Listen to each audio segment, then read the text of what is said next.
Pul tiqqilib yotibdi, tushundingmi? Unaqa mayda-chuda kreditlaring bilan odamni boshini qotirmagan ish ko'payib yotibdi o'zi, tushundingmi? Xohlasam ertaga borib bankingdagi hamma mijozlaringni kreditini to'lab kelaman. Qani paxlavayzani bitta berasiz, keyin. Beraman, tushundingmi?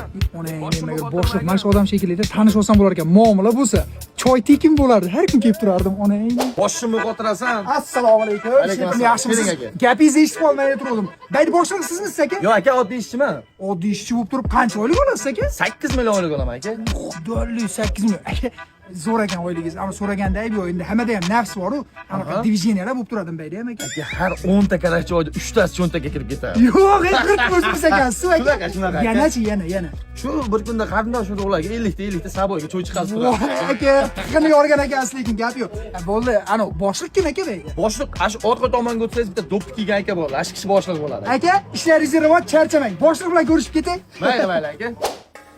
Voybek, so'randingmi? Voy boshliq. To'rva altani yig'ishtirib so'rbaydi. Iya, nimaga boshliq? Voy, jiyan menga qara. Oting nima edi? Boshlig'im otim umuman emas. Xush desangiz yetib kelaman. Nima xizmat? Sen o'ldingmi? Bugundan boshlab mashib ola ishlaydi. Tushundingmi? So'rbaydi.